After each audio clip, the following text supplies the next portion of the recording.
नमस्कार. आज आपण बनवणार आहोत चमचमीत मसाला तयार करून झणझणीत अशी मिक्स कडधान्यांची उसळ. त्यासाठी इथं मी 4 प्रकारचे मोड आलेले मिक्स कडधान्य घेतलेले आहेत. यामध्येच मूग, मटकी, हरभरा आणि सोयाबीन घेतलेला आहे. आवडीनुसार तुम्ही उसळ बनवण्यासाठी कडधान्यांचा वापर करू शकता. कडधान्यांना घरीच मोड आणलेले आहेत. अगदी परफेक्ट असे मोड आलेले आहेत. थोडक्यात सांगते, 4 प्रकारची कडधान्य मी स्वच्छ पाण्याने धुवून 6 तासासाठी पाण्यामध्ये भिजत ठेवले. त्यानंतर भिजवून घेतलेले संपूर्ण कडधान्य मी या चाळणीमध्ये काढून घेतले. त्याच्यावरती एक सुती कापड झाकून त्याच्यावरती एक घट्ट असं झाकण ठेवायचं आहे आणि रात्रभर हे कडधान्य तसेच ठेवून द्यायचे. रात्रभर कडधान्य चाळणीमध्ये ठेवल्यानंतर दुसऱ्या दिवशी तुम्ही बघू शकता याला अगदी परफेक्ट असे मोड येतात. कडधान्यांना असे हे मोड आणले तर याला अजिबात कुमट वास वगैरे येत नाही.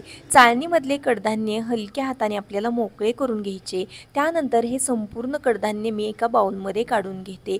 यामध्ये आपल्याला भरपूर पाणी घालायचं आहे आणि हलक्या हाताने चोळून स्वच्छ 2 वेळा आपल्याला हे कडधान्य धुवून घ्यायचे आहे. या पद्धतीने बनवलेली मिक्स कडधान्याची उसळ खायला तर खूप टेस्टी लागते, त्याचबरोबर पौष्टिक देखील आहे.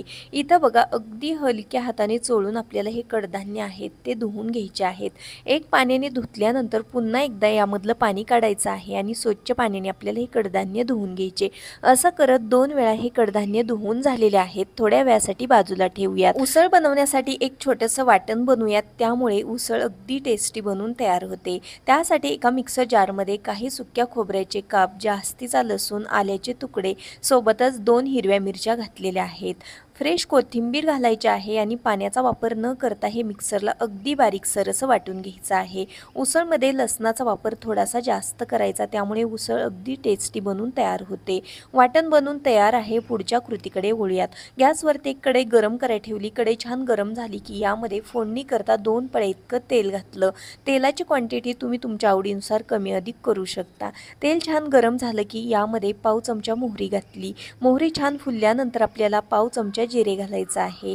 जिरे मोहरी छान फुलल्यानंतर यामध्ये काही कढीपत्त्याची पानं घालूयात. जिरे मोहरी कढीपत्त्याची फोडणी अगदी छान अशी कडकडीत गरम होईपर्यंत आपल्याला परतून घ्यायची आहे. त्यानंतर यामध्ये बारीक चिरलेला कांदा घालूयात. उसळ आहे त्यामुळे इथं मी कांद्याचा वापर थोडासा जास्त केलेला आहे. 2 मीडियम आकाराचे बारीक चिरलेले कांदे मी या तेलामध्ये परतण्यासाठी घातलेले आहेत. कांदा आपल्याला अगदी हलकासा तांबूस रंगावरती परतून घ्यायचा. कांदा जास्तही डार्क करण्याची आवश्यकता नाही. कांदा अगदी हलकासा परतून घेतलेला आहे. त्यानंतर यामध्ये आपल्याला बनवून घेतलेलं वाटण घालायचं आहे. वाटण देखील आपल्याला अगदी अर्धा ते 1 मिनिटासाठी हलकंसं परतून घ्यायचं. वाटणामध्ये आपण जो लसूण घातलेला आहे त्याचा कच्चेपणा दूर होईपर्यंत आपल्याला हे वाटण परतून घ्यायचं. वाटण हलकंसं परतून झालं की यामध्ये आपल्याला बारीक चिरून घेतलेला टोमॅटो घालायचा आहे. टोमॅटो देखील आपल्याला थोड्या वेळासाठी परतून घ्यायचा. इथं मी मोठ्या आकाराच्या 1 टोमॅटोचा वापर केलेला आहे. आवडीनुसार तुम्ही इथं टोमॅटोचा वापर करू शकता. टोमॅटो देखील अगदी हलकासा परतून घ्यायचा. त्यानंतर यामध्ये पाव चमचा हळद पावडर, 1 चमचा धना पावडर, बॅडगी मिरची पावडर आणि ठेवणीतलं काळं तिखट घातलं. सोबतच आपल्याला यामध्ये 1 चमचा मटण मसाला घालायचा आहे. सर्व मसाले आपल्याला या फोडणीमध्ये व्यवस्थित असे मिक्स करायचे. संपूर्ण फोडणी परतत असताना इथं गॅस अगदी लो ठेवलेला आहे, त्यामुळे फोडणी करपणार नाही.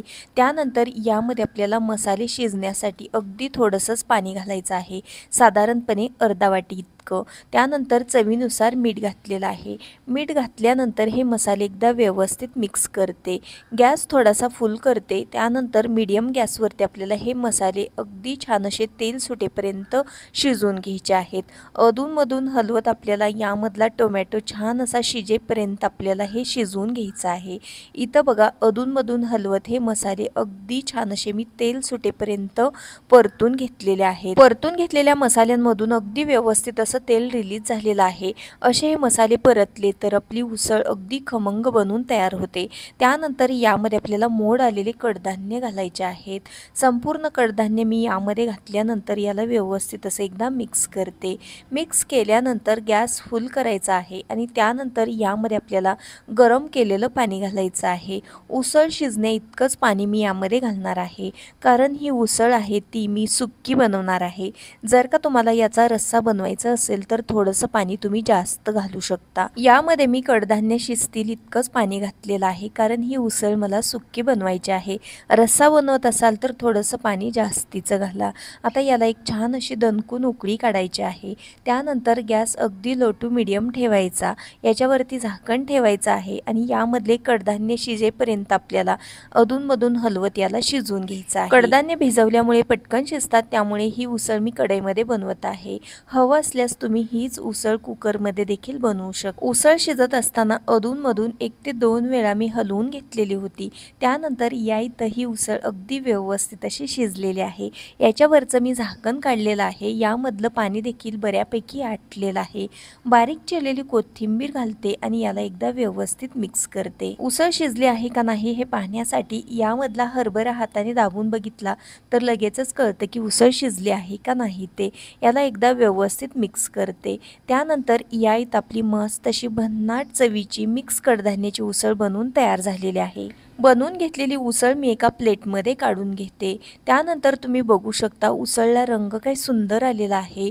याचा सुगंध म्हणाल तर अगदी घरभर दरवळत आहे। अशा प्रकारची टेस्टी उसळ बनवून तयार झालेली आहे।